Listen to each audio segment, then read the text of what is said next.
제4차, 제74차 최고위원회 회의 및 확대 간부회의를 개최합니다.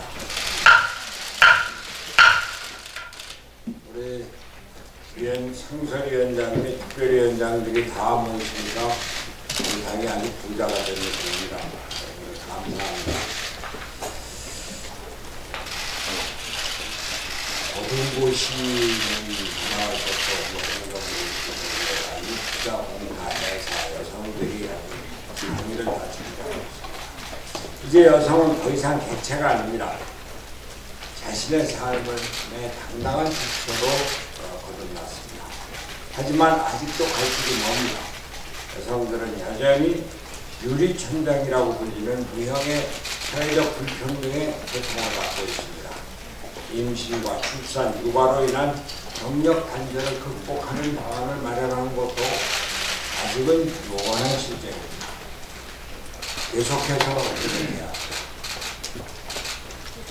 일자리에서의 여성의 권익이 향상되고 경제 참여도 더욱 활성화되어야 합니다. 여성의 차별과 관련해서 저는 항상 세종대왕을 생각합니다. 지금으로부터 500년 전에 여성 노예에 대해서 노비가 아이를 낳으면 3개월 출산휴가를 주었습니다. 세종대왕이 합니다. 일주일 출산휴가였던 것을 3개월을 주었습니다.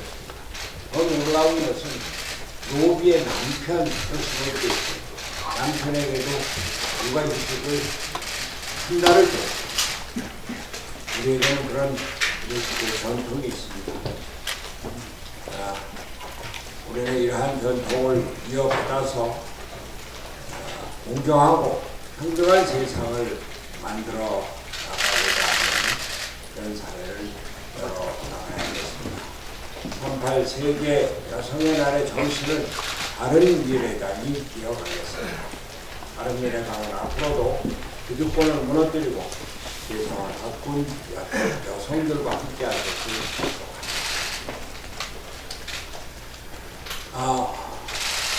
오늘 어제부터 날씨가 좀 맑아졌는데요. 사상 처음 7일 연속으로 발견되었던 미세먼지 비상저감 조치가 발표됐습니다. 우리를 괴롭혔던 미세먼지 상황이 어제 오후부터 나아짐에 따라서 우리는 오랜만에 푸른 하늘과 맑은 공기의 소중함을 발감할 수가 있었습니다. 미세먼지는 우리 국민의 삶의 질과 관련된 문제뿐만이 아니라 국민의 생명권에 직결이 되는 문제입니다. 국민들이 아주 고통스러웠고 분노했습니다. 최근 유엔 인권이사회가 제출한 보고서에 따르면 대기 오염으로 매년 전 세계에서 700만 명이 독이 사망하고 있다고 합니다. 전쟁이나 살인, 전염병으로 사망하는 인원을 훨씬 뛰어넘는 수치입니다. 미세먼지는 이제 초국가적인 재난으로 다루어져야 합니다. 어제 국회 교섭단체 정책위원장들이 회합을 하고 미세먼지를 국가 재난으로 규정하고 관련 법안을 처리하겠다고 합의를 했습니다. 저희 바른미래당에서는 미세먼지 대책 특별위원회를 구성해서 김동철 위원장도 신용현, 김삼아, 최도자 의원 그리고 장진영 위원장을 부위원장으로 임명을 했습니다. 장진영 부위원장이 중에서 간사로 역할을 해줄 것입니다. 그러나 이 미세먼지가 저희 당의 대책지구만으로 구성될 것이 아닙니다.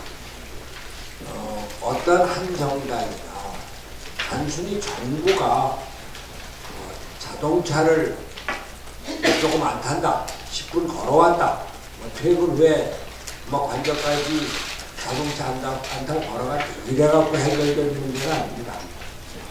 이 미세먼지 관련해서는 정말로 여야를 떠난 정당적인 대처가 필요하고 전 국민적인 대처가 필요하고 단기적인 대책이 아니라 장기적인 대책이 필요합니다.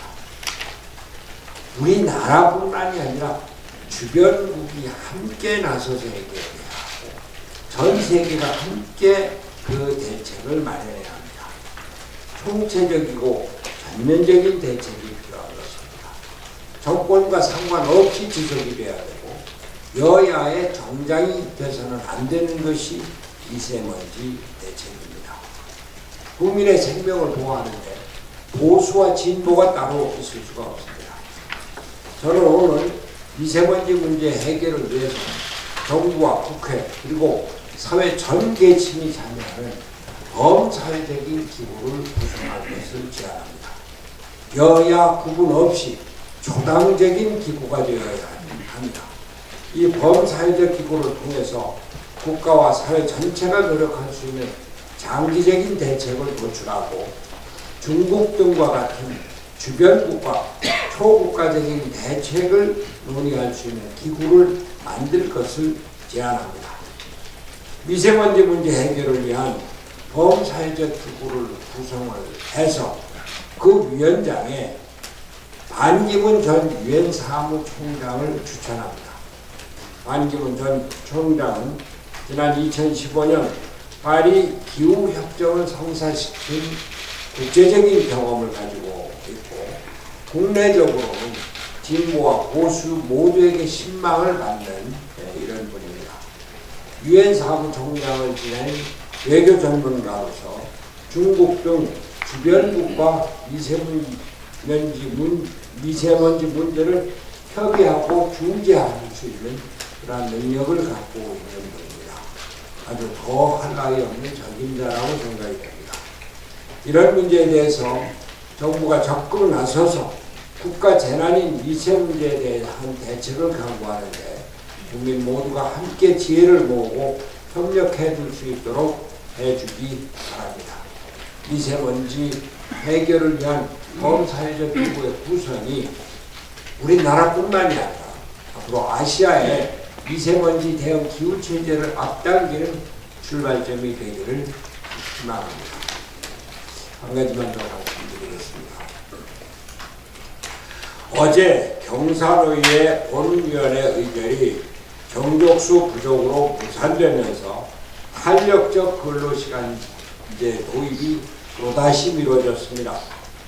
문성현 경사노위 위원장이 오는 11일 본위원회를 다시 개최하겠다고 말을 하기는 했습니다만 5명의 노동자위원 중 4명이 불참한 상황에서 최종 의결의 가능성이 밝아 보이지가 않습니다. 문재인 대통령은 작년 11월 22일 경사노위 출범식에서 경사노위가 탄력근로제를 논의하면 국회도 결과를 기다려줄 것이라고 말할 정도로 경사노위에 힘을 실어준 바가 있습니다.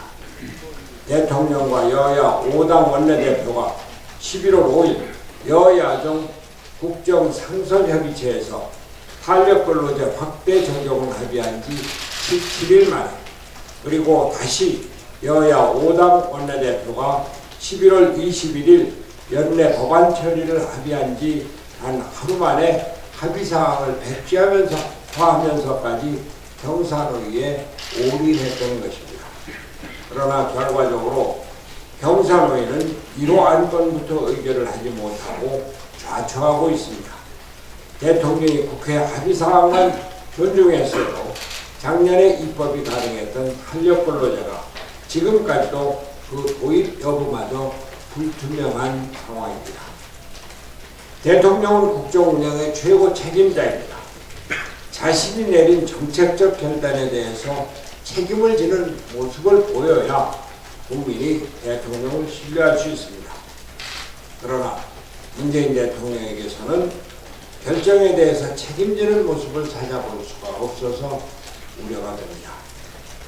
저희 바른미래당은 올 1월부터 전통시장과 편의점, 상가 등의 민생 현장을 탐방을 하고 소상공인연합회, 중소기업중앙회, 대한무역협회, 한국경영자 총협회 등 경제단체를 방문하고 애로사항을 청취하고 대책을 함께 논의해 왔습니다.